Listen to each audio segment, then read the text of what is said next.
বাংলাদেশের 4টি প্রধান দলকে আহ্বান করেছিলেন দেশের বর্তমান পরিস্থিতি নিয়ে আলাপ আলোচনা করার জন্য এবং এ ব্যাপারে সরকারকে পরামর্শ এবং সহযোগিতা দেওয়ার জন্য। 4টি দলের ভিতরে বিএনপি, জামাত ইসলামী, ইসলামী আন্দোলন এবং এনসিপি, এই মুহূর্তে 4টা দলকে দেওয়া হয়েছে এবং সেখানে আরও কিছু উপদেষ্টারা ছিলেন।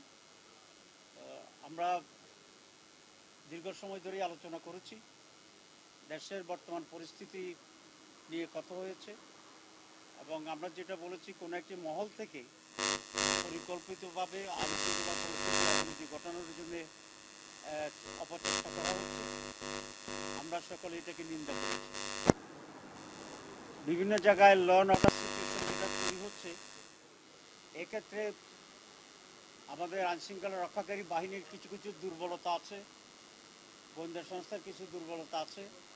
আমরা এগুলো চিহ্নিত করে ওনার দৃষ্টি আকর্ষণ করার চেষ্টা করেছি।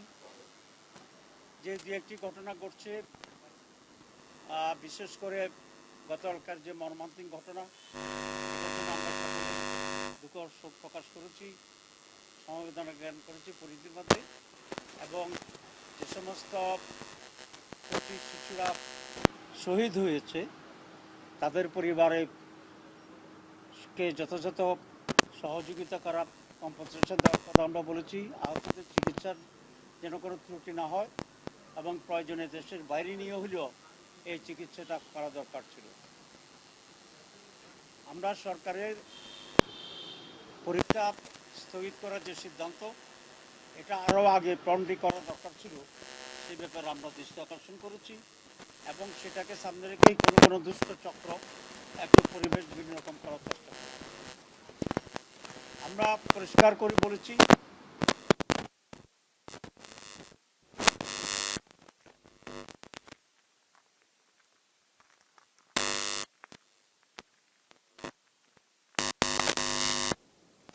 থাকবে, আমরা সেভাবে সচেতন থাকবো।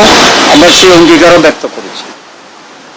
যেখানে ফেসিবাদ সেখানে ঐক্যবদ্ধ প্রতিরোধ, এই হবে আমাদের স্লোগান। আগামীকালকে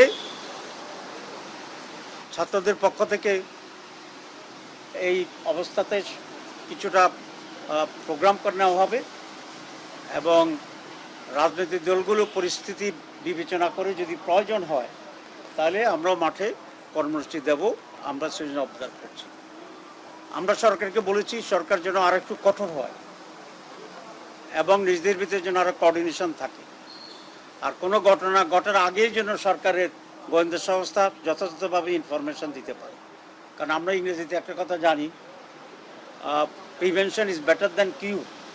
তো প্রিভেনশন সাইডটাকে যেন আরও মজবুত করে গভর্নমেন্ট, সেটা আমরা বিশেষ দৃষ্টি আকর্ষণ করেছি এবং প্রধান উপদেষ্টা আমাদেরকে আশ্বস্ত করেছেন যে তার বাহিনী, তার মন্ত্রী পরিষদ সবাই মিলে আরও ভিজিলেন্ট থাকবেন এবং আমাদের সহযোগিতা কামনা করেছেন।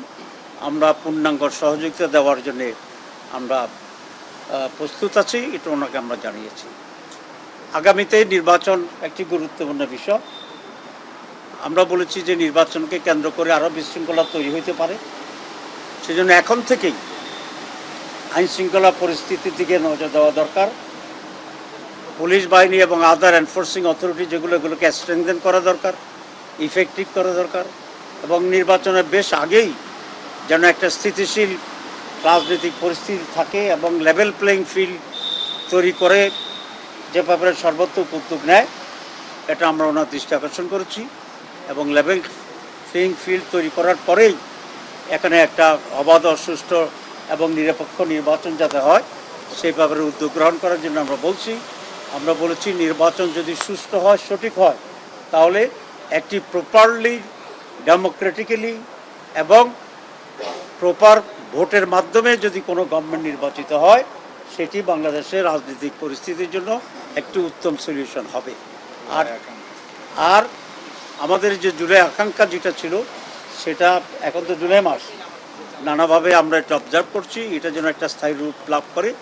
বিশেষ করে ঐক্যমত্য কমিশনে আমরা কাজ করছি, সেখানে প্রয়োজনীয় যে সমস্ত সংস্কার প্রয়োজন সেগুলোর ব্যাপারে যেন আমরা ঐকমত্যে পৌঁছতে পারি। যারা কিছুটা ভিন্নতা করছেন তারাও এই ব্যাপারে যেন কিছুটা সহযোগিতা করে আমাদের জুলাই সনদ তৈরি করতে যেন আমরা পারি, সেটা আমরা দেখব। কোনো কোনো মহল থেকে বলা হচ্ছে যে নানা সংস্কার ইত্যাদি বলে নির্বাচন ডিলে করার ষড়যন্ত্র হচ্ছে কিনা। আমরা মনে করি যদি এটা কোনো ষড়যন্ত্র হয়, আসলে বাস্তবে কোনো ষড়যন্ত্র নাই, তাহলে সংস্কারগুলো ওনারা মেনে নিয়ে তাড়াতাড়ি ষড়যন্ত্রটা নস্যাৎ করে দিতে পারেন। এখন আমরা একটা নির্বাচন করতে পারি। তো এতটুকুই আজকে মোটামুটি আলোচনা। এখন মূল ইম্পর্টেন্ট পয়েন্ট হচ্ছে যে আমরা ঐক্যবদ্ধ আছি, ফ্যাসিবাদের বিরুদ্ধে আমরা সংগ্রাম করব, প্রয়োজনে আরেকবার প্রতিরোধ গড়ে তুলব এবং সরকার তার কাজের দিক থেকে আরও বেশি ইফিসিয়েন্সির পরিচয় দেবেন।